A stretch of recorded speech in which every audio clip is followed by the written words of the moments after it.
बिस्मिल्लाहिर्रहमानिर्रहीम। हमारा पहला लेक्चर है करंट इलेक्ट्रिसिटी का, और हमारा जो आज का टॉपिक है वो है current and charge and current. ठीक है, so it's our lecture number 1। Okay, current is equal to charge over time. ये पढ़ा हुआ है ना आपने ओ लेवल में? कि नहीं? ये देखें, ये इसके सारी नोटेशंस समझ आ रही कि नहीं? I is equal to Q over T भी है, इसी को डेल्टा क्यू और डेल्टा टी भी कहते हैं, इसी को डी क्यू और डी टी भी कहते हैं डिफरेंशिएशन के परस्पेक्टिव से। ठीक है, ठीक है यार। Current is equal to charge over time. ठीक है, अच्छा ये देखें, ये 6250, एक और जीरो, एक और जीरो, एक और जीरो, एक और जीरो, एक और जीरो, जीरो जीरो, फिर थोड़े और जीरो। इतने इलेक्ट्रॉन्स मिल जाएं, क्या यार, इतने इलेक्ट्रॉन्स मिल जाएं तो वो बनाते हैं -1 कूलम। ठीक ठीक है, और इतने इलेक्ट्रॉन्स मिल जाएं तो बनाते हैं -1 कूलम। अच्छा, इन सारों को एक्सपोनेंशियल नोटेशन में लिख लेते हैं। ये बन गया यार -1 कूलम। अच्छा, तो फिर एक इलेक्ट्रॉन का चार्ज क्या होगा? एक इलेक्ट्रॉन का चार्ज ये होगा कि इस सारे 1 को इस सारे नंबर से डिवाइड कर दें। चार्ज ऑफ 1 इलेक्ट्रॉन क्या होगा? -1 ओवर 1.6 इंटू 10 पर 20 18, 6.25 इंटू 10 पर 18। इसको ठीक जब आप सिंप्लीफाई करेंगे तो ये चीज बनती है 1.6 इंटू 10 पर -19। ठीक है कि नहीं? तो ये चार्ज ऑफ 1 इलेक्ट्रॉन, ये क्या है? Charge of 1 electron. ये वाला जो नेगेटिव साइन है ना, वो कभी भी नहीं इग्नोर करेंगे। कौन से वाला? ये वाला negative sign shall not be ignored. लेकिन ये वाला नेगेटिव साइन हम अक्सर नेगेटिव कैलकुलेशंस में नहीं लाएंगे। We shall ignore this negative sign, ये वाला। और इस पर्टिकुलर नंबर को, इस पर्टिकुलर नंबर से फिजिसिस्ट को इतनी मोहब्बत है कि इसके लिए उन्हें सिंबल ई रखा। अब ये छोटा ई जो है, ये इलेक्ट्रॉन को भी रिप्रेजेंट करता है।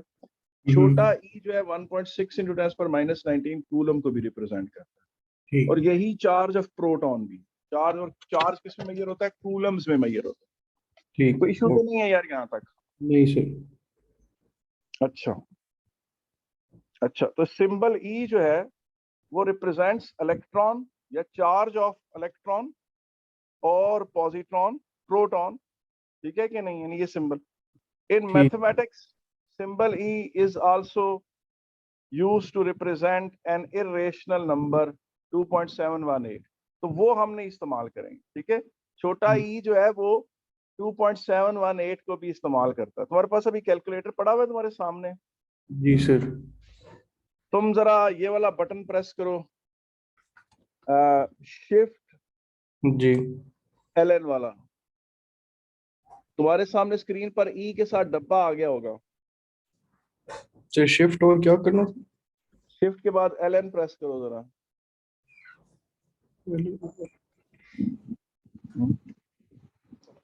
शिफ्ट के साथ LN प्रेस करो, देखो क्या आता है। ई रेज टू पावर एक बॉक्स आ गया होगा। जी जी आ गया। बॉक्स में 1 लिखो और =2 का बटन प्रेस करो। ठीक है। तो क्या आता है? नंबर आ गया होगा 2.718, आगे नंबर चल रहा होगा। जी जी तो इसका होगा मैथमेटिक्स में ई, इसे भी इसको भी इस नंबर को भी कहते हैं। तो आपने कंफ्यूज नहीं होना, आपने सिचुएशन देख के जज करना है कि ई अब कहाँ इस्तेमाल। लॉग्स वगैरह में ई जो है वो 2.718 को रिप्रेजेंट करता है। ठीक है ना? मैथमेटिक्स के पेपर में, लॉग्स के वगैरह पेपर में वो क्या रिप्रेजेंट करता है? 2.718 को रिप्रेजेंट करता है। और वैसे फिजिक्स में, करंट इलेक्ट्रिसिटी में, चार्जेस में ई किसे रिप्रेजेंट करता है? 1.6 × 10⁻19 कूलम को। कोई मसला तो नहीं है? नहीं सर।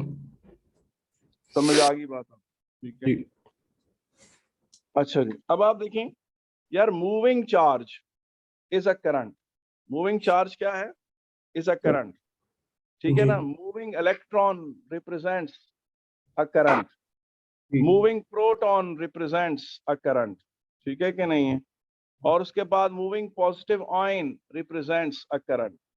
ठीक है कि नहीं है? Moving negative ion represents a current. कोई इशू तो नहीं है इसमें? नहीं सर। हम्म नहीं सर। अच्छा, उसके बाद यार देखो कि मूविंग चार्ज व्हीकल, आपकी गाड़ी पॉजिटिवली चार्ज है। फर्ज करो रोड पे आपकी गाड़ी जा रही थी, जून का महीना था, आपको कहता है सख्त गर्मी है, ऊपर से हवा आती है। ये जो 3 लाइनें दिखाई नहीं, ये एयर को दिखाया है। ये ठीक एयर है। ऐसे रगड़ ऊपर से आपकी गाड़ी के ऊपर से रब करती हुई गुजर रही है, तो आपकी बॉडी के वो इलेक्ट्रॉन्स ले जाती है। क्या ले ठीक। जाती है? इलेक्ट्रॉन। इलेक्ट्रॉन्स ले जाती है, फ्री इलेक्ट्रॉन्स। तो आपकी गाड़ी क्या हो जाती है? Positively charge. अब आपकी गाड़ी पॉजिटिवली चार्ज होकर रोड पे जा रही है, तो वो भी करंट है। ठीक। वो भी क्या है? करंट। करंट। पता चला कि मूविंग चार्ज बट आ जाएगा तो वो करंट आ जाएगी। ये सारी बात समझ में आ गई कि moving charge is a current, moving electron represents a current, moving proton represents a current, moving positive ion represents a current, moving negative ion represents a current। ठीक है ना? moving charged vehicle on the road is also a current। ठीक है कि नहीं? ठीक है sir. कोई मसला तो नहीं है? नहीं सर। अच्छा, स्टैंडर्ड डायरेक्शन ऑफ करंट क्या होती है? Standard standard. Direction of current क्या होती है? Direction of current is direction of flow of positive charge. ठीक है यार कि नहीं? ठीक। तो इसका मतलब ये है कि ये कोई पॉजिटिव चार्ज है जो इस तरफ को जा रहा है, तो करंट की स्टैंडर्ड डायरेक्शन ये है। ठीक है ना? आप करंट की डायरेक्शन इस डायरेक्शन में ये लेंगे, आई रिप्रेजेंट करता है। ठीक है कि नहीं? ठीक है यार कि नहीं? Positive charge. और अगर फर्ज करो पॉजिटिव चार्ज ये जा रहा है, ठीक है, तो ये करंट यूं हो गया। और अगर इलेक्ट्रॉन इलेक्ट्रॉन अगर इधर आ रहा है, तब भी डायरेक्शन ऑफ करंट उसके फ्लो के ऑपोजिट लेंगे। अच्छा। ठीक है कि नहीं? तब भी ठीक। करंट की हम करंट को इलेक्ट्रॉन की फ्लो के, अगर इलेक्ट्रॉन इधर आ रहा है तो हम कहेंगे कि करंट इस तरफ जा रहा है। इसका मतलब है हमने पॉजिटिव चार्ज की करंट डायरेक्शन को स्टैंडर्डाइज किया हुआ है, तो उसी को हम कन्वेंशनल करंट कहते हैं। ठीक। उसी को हम क्या कहते हैं? बिल्कुल। Conventional current. जो हमने एक स्टैंडर्डाइज किया हुआ है कि जी पॉजिटिव चार्ज की डायरेक्शन को हम कहेंगे कि करंट है। ठीक। ठीक है कि नहीं है? अच्छा, ठीक है। अब आगे आ जाते हैं। अब ये देखें, current current is charge over time. ठीक है कि नहीं है? लेकिन ठीक। पेपर में तुम्हारे कभी क्वेश्चन नहीं आएगा डिफाइन करंट। ये सवाल पेपर में नहीं आएगा। ठीक है ना? ठीक। इस इक्वेशन को, ये इक्वेशन जो है, ये देख लें, ये इक्वेशन जो है करंट चार्ज ओवर टाइम है, लेकिन ये करंट को डिफाइन करने के लिए नहीं आती है। पूछो ये इक्वेशन किसे इस्तेमाल करते हैं? ये चार्ज को डिफाइन करने के लिए आती है। डिफाइन मिसाल के तौर पर इसी में चार्ज को सब्जेक्ट बनाओ तो टाइम करंट के साथ मल्टीप्लाई हो जाएगा। पेपर में क्वेश्चन आता है डिफाइन चार्ज, तो जी। आप क्या कहेंगे? आप कहेंगे कि जी charge is the product of, ये लिख देंगे बस। आपने ठीक। कुछ नहीं करना, आपने बस ये लिख देना है। ठीक है। यो इस तरह लिख देना है तो आपको पूरे नंबर मिल जाएंगे। आपने ये लाइन भी नीचे नहीं लगा। ठीक है? ठीक है। हाँ, तो वो डिफाइन, यानी ये इक्वेशन चार्ज को डिफाइन करने के लिए इस्तेमाल होती है, करंट को नहीं। और पेपर में वो आपसे पूछेंगे भी नहीं डिफाइन करंट, वो कहेंगे डिफाइन चार्ज। तो आप इस तरह लिख देंगे ना, ये पर्पल वाली वर्डिंग इंग्लिश में लिख देंगे तो आपको पूरे नंबर मिल जाएंगे। ठीक है। ठीक है? कोई इशू ठीक है। तो नहीं है? नहीं सर। ठीक है। अच्छा। हम्म,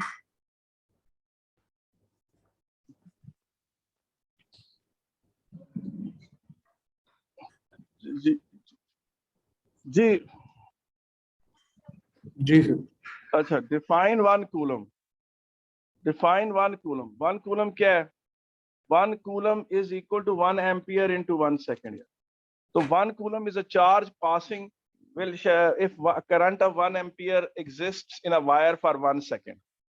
ठीक है ना? 1 coulomb is the charge passing when a current of 1 ampere exists in the wire for 1 second। ठीक है? देख लो, ये लिखो, charge of 1 coulomb shall pass a point if current of 1 ampere exists in the wire for 1 second। Okay? और 1 milli ampere किसके बराबर है? 10⁻³ ampere के बराबर। 1 मिली एम्पियर किसके बराबर है? 10⁻³ एम्पियर। 1 माइक्रो एम्पियर किसके बराबर है? 10⁻6 एम्पियर। 1 नैनो एम्पियर किसके बराबर है? 10⁻9 एम्पियर।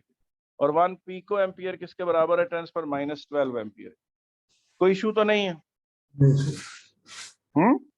नहीं नहीं सर। अच्छा जी। अब आ जाता है यार Kirchhoff's current law. Kirchhoff's current law, जिसे KCL भी कहते हैं। और यही law actually law of conservation of charge भी है। यही लॉ क्या है? Law of conservation of charge. ठीक है कि नहीं है? तो वो क्या ठीक। कहता है जी? Sum of all currents flowing towards a point, sum of all currents flowing towards a point, a junction, a point or a node is equal to sum of all currents flowing away from the junction, away from the node or junction or point. ये है जनाब statement. Sum of all currents flowing towards a junction is equal to sum of all currents flowing away from the junction. ये किसका क्या मतलब है यार? ये एक पॉइंट है, ये देखिए तारों, ये बहुत सारी वायर्स है ना यार, हाँ ये वायर्स हैं, बहुत सारी वायर्स हैं, तो ये जो पॉइंट नहीं है ये सेंटर में यार, इसको कहते हैं जंक्शन। इसको क्या कहते हैं? जंक्शन। इसको कहते हैं जंक्शन। इसको मैं पर्पल कर देता हूँ, कोशिश करता हूँ कि अकेला, और ये पूरे सारा कुछ इकट्ठा हो जाता होता, ठीक है कि नहीं? तो अब ये चीज देखो कि ये जो पॉइंट है जिसपे मेरा कर्सर आया हुआ है, ये जंक्शन, इसी को नोड कहते हैं, इसी को पॉइंट कह रहे हैं। देखिए I1 करंट इसकी तरफ आ रहा है, I2 करंट इसकी तरफ आ रहा है, I3 करंट इसकी तरफ आ रहा है जी। और ये I4 करंट इससे अवे जा रहा है, I5 करंट इससे अवे जा रहा है, I6 करंट इससे अवे जा रहा है, I7 करंट इससे अवे जा रहा है। तो इसको इस पॉइंट को जंक्शन भी कहते हैं, नोड भी कहते हैं, पॉइंट भी कहते हैं। अब ये चीज देखें कि ये वो सारे, this is the sum of all currents which is to moving towards the junction, I1 I2 I3, ठीक है कि नहीं? ये जो है, और ये बराबर किसके? I4 plus I5 plus I7 के बराबर है, जो इससे अवे जा रहा है, और ये इक्वल है, कोई इशू तो नहीं है? नहीं सर। और यार ये निशान का मतलब होता है सम, ये निशान होता है sum of sum I entering, sigma I entering, यानी ये निशान कहता है कि इसको समेशन नोटेशन कहते हैं, यानी सम की नोटेशन, एडिशन की नोटेशन। ये sum of all currents entering is equal to sum of all currents leaving, ये सिग्मा निशान है सम ऑफ ऑल, कोई मसला तो नहीं है? नहीं सर। अच्छा, और बाज लोग इसको सारे को इस तरह भी लिखते हैं कि सारे करंट्स जो लीविंग है उन्हें पॉजिटिव डिक्लेयर कर देते हैं, और जो सारे करंट्स एंटरिंग है उन्हें नेगेटिव डिक्लेयर कर देते हैं। ठीक। ठीक है, कोई इशू तो नहीं है? नहीं सर।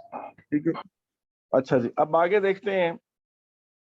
और फिर इसी स्टेटमेंट को ना वो सारे इस तरह से बयान करते हैं, ये भी कुछ अंदाज है कि जी सारा करंट, हम एज्यूम करते हैं कि सारा करंट ही फ्लो अवे कर रहा है, और हम कहते हैं कि जनाब वो उसको जीरो कह दो, और जितने जो फ्लो अवे कर रहे हैं उन्हें पॉजिटिव शो करो, जो फ्लो टुवर्ड्स कर रहे हैं उन्हें नेगेटिव शो करो, यानी सबको एक ही तरफ करो। ये भी एक कहने का एक तरीका है, इसमें कोई मसला तो नहीं है?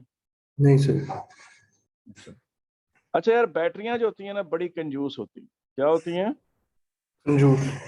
ये देखो, ये नेगेटिव टर्मिनल है बैटरी का, ये पॉजिटिव टर्मिनल है, ये वो यार 100 इलेक्ट्रॉन्स इससे अवे मूव कर रहे हैं इस नेगेटिव टर्मिनल से। ठीक। 100 इलेक्ट्रॉन्स इससे अवे मूव कर रहे हैं, तो 100 इलेक्ट्रॉन इसके पॉजिटिव टर्मिनल में एंटर होंगे, यानी जितना इलेक्ट्रॉन इसके जितने बैटरी जितने इलेक्ट्रॉन अपने नेगेटिव टर्मिनल से निकालती है उतने गिन के पॉजिटिव टर्मिनल पे वसूल करती है। तो जो current leaving one terminal of the cell और battery is equal to the current arriving on the other terminal of the cell or battery। ठीक है, कोई मसला तो नहीं है? ठीक है। अच्छा, आप जब भी बैटरी बनाएंगे आपको कोई बताए कि इधर करंट I1 है, तो अंडरस्टूड है कि यहाँ भी करंट I1 हो, ठीक है कि नहीं है? ऐसी सूरत हाल कभी भी नहीं होगी कि बैटरी के एक तरफ करंट I1 हो और उसके नेगेटिव टर्मिनल की तरफ आप बैटरी में करंट I2 दिखाएं, ये गलत हो, कोई इशू तो नहीं है? नहीं सर। ठीक है, तो अब ये चीज देखें कि इसी तरीके से, अच्छा एक बात है, वो कहते हैं कि रेजिस्टेंस की वजह से करंट कम होता है, तो वो पूछे कैसे कम होता है? वो इस तरह कभी भी नहीं कम होता, ऐसे नहीं होता कि करंट 6 एम्पियर एंटर हुआ और यहां से 4 एम्पियर निकले, ये सोच गलत है। ये क्या है? ये सोच गलत है। भला क्यों? ये देखो ना, फर्ज करो कि ये एक तार है, अगर फर्ज करो कि इसमें 1 करोड़ इलेक्ट्रॉन 1 सेकंड में यहां से एंटर हो रहे हैं और आगे से सिर्फ 0.5 करोड़ इलेक्ट्रॉन निकल रहे हैं, इसका मतलब है आधा करोड़ इलेक्ट्रॉन यहाँ रुक रहा है। अगर वो यहाँ रुक रहा है तो ये डिवाइस क्या होनी शुरू होनी चाहिए? नेगेटिवली चार्ज होना शुरू हो जाना चाहिए, और आपको तो यहाँ और उसे और नेगेटिव चार्ज होना शुरू हो जाए। ये बात समझ में आई है कि नहीं? अगर हम कहें कि 1 करोड़ इलेक्ट्रॉन यहाँ से आ रहे हैं और आधे करोड़ आगे जा रहे हैं, तो बाकी आधे करोड़ यहाँ रुकने चाहिए, हर सेकंड में इसके पास आधे करोड़ इलेक्ट्रॉन फालतू आ जाने चाहिए। ऐसा हो तो बेटा इसके ऊपर ये नेगेटिव से नेगेटिव होना शुरू हो जाएगी, जो कि एक नामुमकिन सी बात है। इसलिए कभी भी इस तरह की सोचे नहीं रखते कि एक तरफ से करंट और एंटर हुआ, उधर से कोई और निकला। रेजिस्टेंस इस तरह करंट नहीं कम करती, ठीक है? और ये देखिए यहाँ पर भी यही बात बता रहे हैं कि अगर 3 एम्पियर आया है तो यहाँ से 2 एम्पियर नहीं जाएगा, ये काटा है, क्योंकि अगर ऐसा हो रहा हो तो ये डिवाइस पॉजिटिवली चार्ज होना शुरू हो जाएगी। ज़ाहिर है मोर पॉजिटिव चार्ज आ रहा है और कम पॉजिटिव चार्ज जा रहा है। इसी तरीके से यहाँ पर भी देखें, ये 6 एम्पियर है और ये 4 एम्पियर है, ये भी नहीं कभी होगा, ठीक है कि नहीं। ठीक है। तो रेजिस्टेंस करंट को कम कैसे करती है वो मैं बता देता हूँ। वो इस तरह से कि फर्ज करें ये एक रेजिस्टेंस आपने कनेक्ट कर दी बैटरी के साथ, ठीक है कि नहीं। ये एक रेजिस्टेंस आपने कनेक्ट कर दी 6 एम्पियर करंट, ठीक है कि नहीं, ठीक है ठीक कि है। नहीं, ये 6 एम्पियर करंट। अब अगर आप इसी सर्किट में रेजिस्टेंस ज्यादा कर देते हैं, इसी सर्किट में क्या कर देते हैं, रेजिस्टेंस ज्यादा करना। ज्यादा कर देते हैं, ये देखिए ये आपने ज्यादा कर दी, तो फिर हम्म, पूछें क्या होगा, व्हाट विल हैपन। करंट। देखिए दो रेजिस्टेंस लगाई तो करंट कम हो गया, मगर वो करंट है यूनिफॉर्मली थ्रू आउट सेम है, यानी जी। करंट उसके पॉजिटिव टर्मिनल से जितना निकला है उतना ही उसके नेगेटिव टर्मिनल से क्या हुआ है, निकलेगा, ठीक है कि नहीं। हम्म, यानी पूरे सर्किट में करंट सेम रहेगा। ये जी। अलहदा बात है कि ओवरऑल कम हो गया। इस तरह ठीक। कम नहीं होता कि एक रेजिस्टेंस में जाता ज्यादा और निकलता कम हो, इस तरह नहीं होता, फिर वो ओवरऑल ही कम हो जाता, ठीक है। ठीक है। और अब ये चीज देखें कि ये देखें, अब आपने रेजिस्टेंसेस 3 जोड़ दी, रेजिस्टेंस 3 जोड़ने की वजह से ओवरऑल करंट क्या हो गया, कम हो गया, कम हो गया। लेकिन वो रहेगा, वही सेम करंट ही रहेगा, जितना बैटरी के एक टर्मिनल से निकला उतना ही वो उसमें जाएगा, सर्किट में बस करंट टोटल सेम रहेगा। सेम रहेगा सीरीज सर्किट में, ठीक है। और बैटरी के पॉजिटिव टर्मिनल से जितना करंट निकलेगा नेगेटिव में उतना ही एंटर होगा वापस। कभी भी ऐसी, हाँ सर रेजिस्टेंसेस ज्यादा कर देंगे तो करंट डिक्रीज कर जाता है, लेकिन ओवरऑल डिक्रीज करता है, जिस तरह मैंने ये बताया है, कोई ठीक है। इशू तो नहीं है। नहीं सर। अच्छा अब देखिए, जब आप कहते हैं ना कि 3.7 वोल्ट है, इसका मतलब है कि 6 अगर एम्पियर करंट जा रहा है तो हर हर 6 एम्पियर में कितने कूलम होते हैं, 6 कूलम। हर हम्म, कूलम के पास अलहदा से 3.7 जूल्स की एनर्जी होगी, ठीक है कि नहीं। वो 3.7 वोल्ट का मतलब ये होता है, ठीक है। ठीक है। अब वो बातें बाद में और भी करते हैं, अभी फिलहाल अच्छा देखें, फर्ज करें आपके पास ये एक सफियर है, ये क्या है, एक सफियर शेर। है, आपने इसको नेगेटिवली चार्ज करना है। ऐसा अगर आप इसको बैटरी के नेगेटिव टर्मिनल से जोड़ देंगे तो बैटरी इसको चार्ज नहीं करेगी। ऐसा नहीं होगा कि यहाँ से इलेक्ट्रॉन आए और आकर इसको चार्ज करें, नहीं, ये कभी ठीक। भी नहीं, क्योंकि बैटरी के एक टर्मिनल से कभी भी चार्ज नहीं निकलता। अब हम्म, क्या होगा, आपको इस टर्मिनल को ग्राउंड अर्थ के साथ कनेक्ट करना पड़ेगा। फर्ज करो यहाँ से 5 करोड़ इलेक्ट्रॉन्स जो हैं टर्मिनल ए से निकलकर सफियर बी तक चले गए और उन्होंने सफियर बी को नेगेटिवली चार्ज कर दिया, तो फिर बेटा 5 करोड़ इलेक्ट्रॉन प्लेनेट अर्थ से निकलकर पॉजिटिव टर्मिनल में एंटर होंगे। यही हम्म, एक तरीका है किसी भी चीज को चार्ज करने का। क्या मतलब ठीक। है कि बैटरी के एक टर्मिनल से जितने इलेक्ट्रॉन निकलते हैं उतने गिन के वो पॉजिटिव टर्मिनल में वसूल करती है। हम्म, ऐसी सूरत हाल कभी भी नहीं होती कि वो एक तरफ से ज्यादा इलेक्ट्रॉन्स निकल रहे हैं और दूसरी तरफ से क्या हो, कम। कोई मसला तो नहीं है यहाँ तक, हेलो। नहीं सर, कोई मसला नहीं। ठीक है, अब आपको ये अच्छा एक बात सुन लें कि यानी ये बात अब आपके जहन में पक्की हो जानी चाहिए कि ये नहीं होगा, ये समझ आ रही है, जी। ये नहीं सार। होगा कि ये आपने ये काम नहीं करना कि एक तरफ करंट, ये काम नहीं करना, ये पक्का जहन में असूल बना, ठीक है। ठीक है। अच्छा अब ये चीज देखें कि यहाँ पर क्या हो रहा है, यहाँ पर ये देखें ये डिस्चार्ज हो रही है, ये बैटरी डिस्चार्ज, इस तरह करंट फ्लो करे कन्वेंशनल करंट तो हम्म, बैटरी डिस्चार्ज हो रही होती है, यानी उसके पॉजिटिव टर्मिनल से करंट निकले और उसके नेगेटिव टर्मिनल में करंट एंटर हो, ये डिस्चार्ज, प्रॉपर बैटरी डिस्चार्ज हो रही है। लेकिन ठीक। अगर इस तरह का हिसाब किताब हो तो बैटरी चार्ज हो रही है, ठीक। ठीक है, यही बात जहन में रखनी चाहिए। इसमें क्या हो रहा है, केमिकल एनर्जी इलेक्ट्रिकल एनर्जी में कन्वर्ट हो रही है, और इसमें क्या हो रहा है, इलेक्ट्रिकल एनर्जी केमिकल एनर्जी में कन्वर्ट हो रही है। कोई ठीक। इशू तो नहीं है। नहीं सर। अच्छा याद रखें कि करंट टाइम ग्राफ हो, अगर कौन सा ग्राफ हो, करंट टाइम का। करंट टाइम ग्राफ हो, तो बेटा उसका जो एरिया होता है ना वो हमेशा क्या होता है, उसका जो एरिया है वो हमेशा चार्ज के बराबर हो। करंट टाइम ग्राफ हो, उसका हम्म, एरिया हमेशा टोटल चार्ज पास के बराबर हो, ठीक। ठीक है। और ये बात अगर भूल जाए तो इसका तरीका याद रखें कि अगर A is equal to B into C, अगर A hmm, is equal to B into C है तो बी और सी का ग्राफ अगर होगा, और तो ये ए। बी और सी का ग्राफ होगा, तो एरिया हमेशा ए के बराबर, हम्म, ठीक है। एरिया हमेशा किसके बराबर होगा, ए के बराबर, ठीक है कि नहीं, एरिया हमेशा किसके बराबर होगा, ए के बराबर होगा। इसका ठीक। मतलब है कि करंट और टाइम का ग्राफ होगा तो एरिया हमेशा चार्ज के बराबर, ठीक है। और ठीक आप है। याद रखें कि अगर ए और सी का ग्राफ हो, ए और सी सी को। का ग्राफ हो तो ग्रेडियंट बी होता है। तो इसी तरीके से जो कि आपको पता है कि current is equal to charge equal to current into time है, तो चार्ज और टाइम का ग्राफ हो तो ग्रेडियंट हमेशा करंट होगी। ठीक है। कोई इशू तो नहीं है? नहीं सर। ठीक है। अब आपसे क्वेश्चन है ये I is equal to Q over T का। ये अगर आप सवाल आप कर दें तो मैं मान जाऊं आपको, ये न्यूमेरिकल है। Calculate current if 5.02 into 10 per 24 electrons pass a point in 100 years.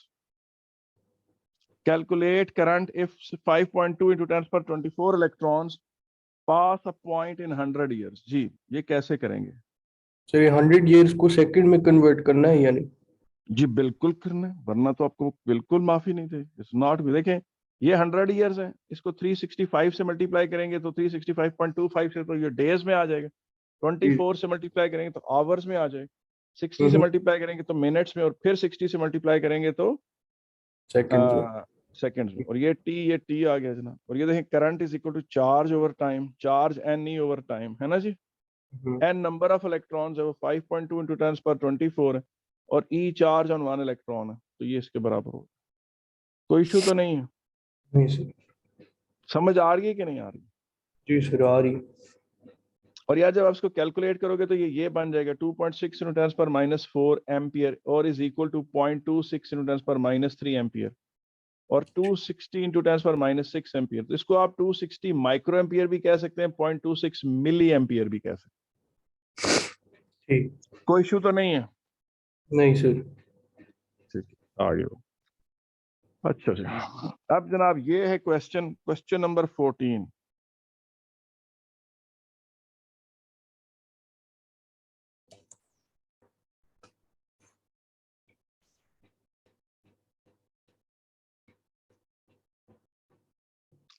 Numerical current in a circuit decreases uniformly from 100 milliampere to 20 milliampere in 60 seconds. Calculate the total charge passing. जी, calculate the total charge passing. जी, इसको कैसे करेंगे बता सकते हैं आप कि नहीं? एक मिनट में थोड़ा ट्राई करता हूँ। हाँ, पहले आप ट्राई कर।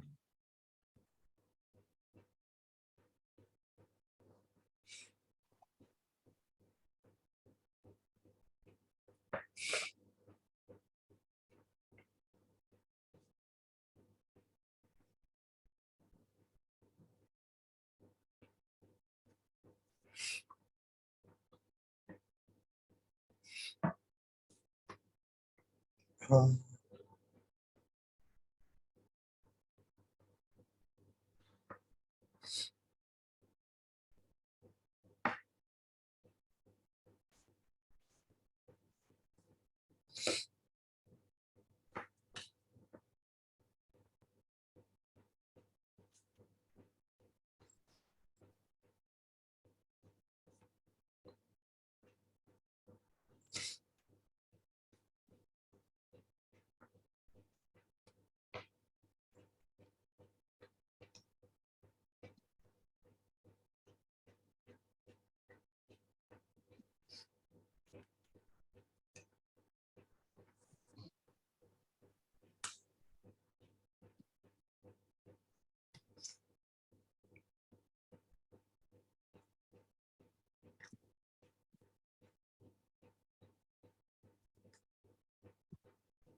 सर 3600। जी बिल्कुल, आपने सही पहचाना है, और जब डन इट राइट। तो आपने कैसे किया? आपको पता है कि जो करंट टाइम ग्राफ है, ये वाले से जी। आप देखें करंट टाइम ग्राफ में ये करंट इस तरह आ रहा है, तो एरिया होगा इसका, है ना जी, और ये ट्रेपीजियम का एरिया होगा, है ना। और करंट अगर चेंज हो रहा है तो एवरेज करंट आप कह सकते हैं 100 और 20 को ऐड करके 2 से डिवाइड करें, इंटू 60 से मल्टीप्लाई करें। 60 milliampere into 60, 3600 milliampere, जो कि 3.6 कूलम बनता है। जिस तरह आपको होता है ना, distance is equal to velocity into time होता है। अगर वेलोसिटी चेंज हो रही हो तो एवरेज वेलोसिटी ले लेते हैं, है ना जी। जी जी। ऐसे ही है, तो ये बात है कि करंट अगर चेंज हो रहा था तो हमने क्या ले लिया? एवरेज करंट ले लिया। ठीक है कि नहीं? ठीक है सर। अच्छा, बाज बच्चे I don't know for what reason वो साइकोलॉजिकली ना पता है क्या करते हैं, वो डिफरेंस कैलकुलेट 100 में से 20 माइनस करके ना उसको टाइम से मल्टीप्लाई कर देते हैं। आप बेशक किसी से पूछो जल्दी में तो ये जवाब देगा, ये जो मैंने ग्रीन में किया, ये मैंने बहुत सारे बच्चों को करते देखा है। आई डोंट नो व्हाई वो 100 में से 20 माइनस करते हैं, 80 को फिर 60 से मल्टीप्लाई करते हैं। हालांकि ये करंट इनटू टाइम है, ये change in current into time तो नहीं है ना, है ना? ठीक। आई डोंट नो, लेकिन ये मैंने बहुत सारे बच्चों को देखा। ठीक है कि ठीक। नहीं? तो ये आपके पास, आप देख लें फिर इधर से, बेशक आप एरिया के परस्पेक्टिव से भी देख लेंगे। करंट टाइम ग्राफ है तो उसका एरिया निकालना है आपने, ट्रेपीजियम का फार्मूला लगा लें। ठीक है कि नहीं? तो ये आपके पास चार्ज आ जाएगा, कोई इशू तो नहीं है। नहीं सर। ठीक, आगे चलते हैं। अच्छा जी, न्यूमेरिकल आ गया यार फिर।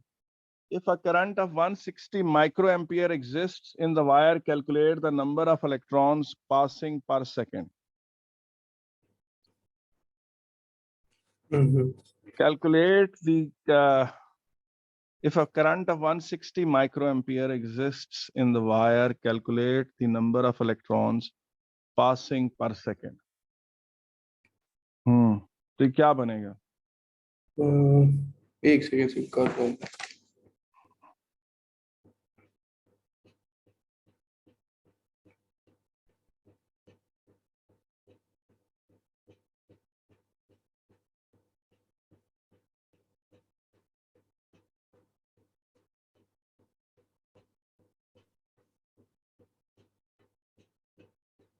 सर ई का क्या वैल्यू था? 1.6 × 10⁻19.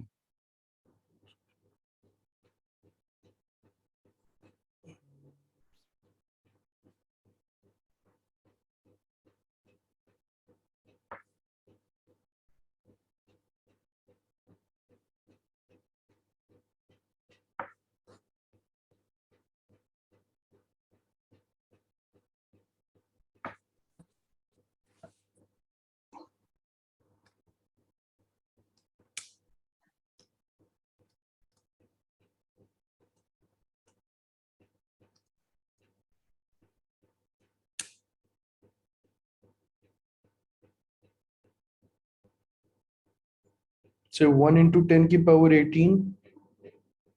क्या? ये अच्छा देखिए मेरे माइक्रो, पास क्या आ रहा है, मैंने मिली 160 माइक्रो है। जी, मैंने मिली का लगा दिया था। ठीक है, तो you know I have done some working over here, you can see. ठीक है कि नहीं? Okay sir. If a current of 160 microampere exists in the wire, calculate the number of electrons passing per second. I is equal to Q over T is equal to NE over T. ठीक हो गया sir. Okay.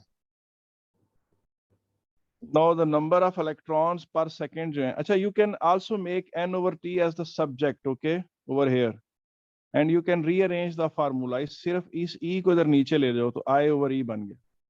तो number of electrons per second is equal to I over E is equal to current over this, यानी करंट की value को 1.6 से into 10⁻19 से डिवाइड कर दें तो तब भी number of electrons per second direct आ जाता। ठीक है, ठीक है। कोई इशू तो नहीं है? नहीं सर।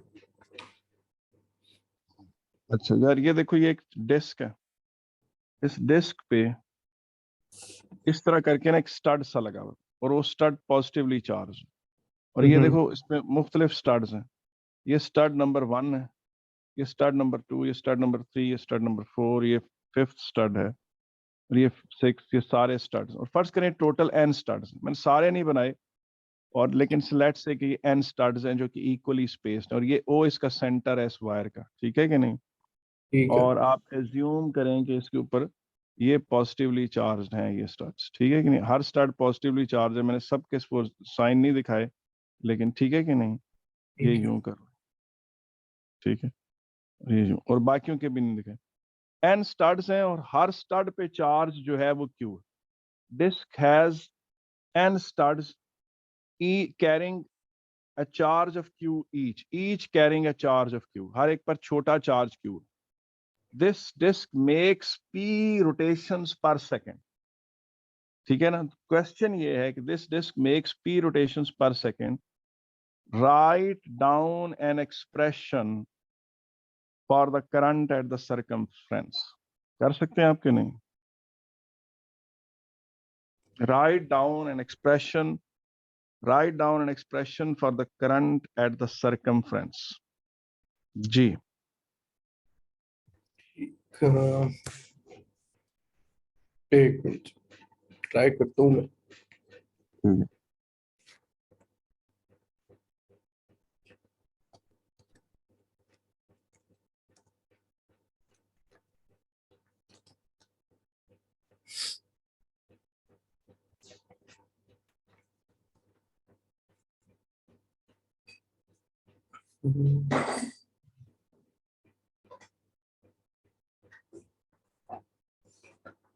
पता नहीं से नहीं हुआ, हम्म।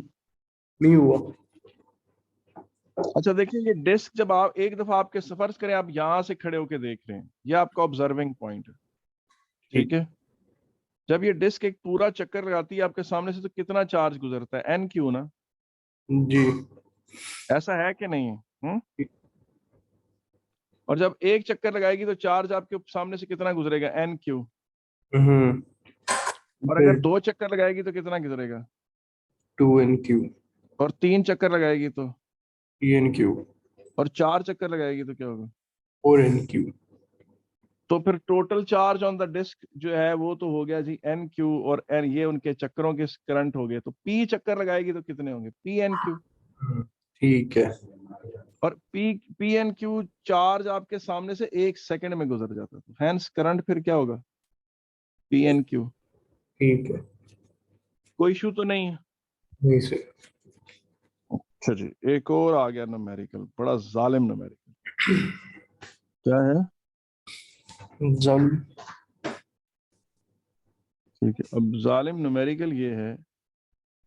क्वेश्चन, जुल्म क्वेश्चन का ये है कि ये देखें, ये आपके सामने एक इलेक्ट्रॉन है, सिर्फ एक इकलौता इलेक्ट्रॉन, जो ठीक। वेलोसिटी v के साथ जा रहा है और रेडियस r में घूम रहा है। ठीक है कि नहीं है? वो ठीक है। कहता है इस इलेक्ट्रॉन की वजह से, और ये क्वेश्चन पूछो कब आया था? 1993 में आया था। कहता है write down an expression for average current at the circumference. जी, write down an expression for the average current at the ठीक। सर्कमफ्रेंस। जी, कैन यू डू दैट? कुछ ट्राई कर सकते हैं आप कि नहीं? तो खास समझ नहीं आ रही इसमें, हम्म। खास समझ नहीं आ रही सर इस क्वेश्चन की। अच्छा मुझे एक बात बताओ कि ये तो तुम्हें पता ना कि जब इलेक्ट्रॉन यूं पूरा घूमता है तो कितना डिस्टेंस ट्रेवल करता है? 2πr। जी। और 2πr को वेलोसिटी से डिवाइड कर दो तो ये टाइम पीरियड नहीं आ जाएगा? ठीक। हाँ जी। जी। यानी पूरा एक चक्कर लगाता है ट्यूब 2π/v में, है ना जी। जी। अब आप खुद देखें कि आप फर्ज करें यहाँ पॉइंट ए पे खड़े होके देख रहे हैं, तो क्या होता है? आपके सामने से, आपके सामने से ये चार्ज ई चार्ज गुजर जाता है आपके सामने से, 2πr/v सेकंड्स के बाद दोबारा गुजरता है यही चार्ज। ठीक। फिर 2πr/v सेकंड्स के बाद फिर यही चार्ज आपके सामने से गुजर गया। ऐसा ही है कि नहीं है? जी। कोई इशू तो नहीं है? नहीं सर।